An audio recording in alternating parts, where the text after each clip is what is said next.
Meaning of halfpenny. Halfpenny. Halfpenny. Halfpenny. Halfpenny.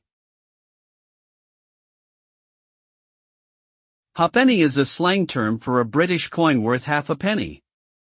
The name comes from the combination of the words half and penny.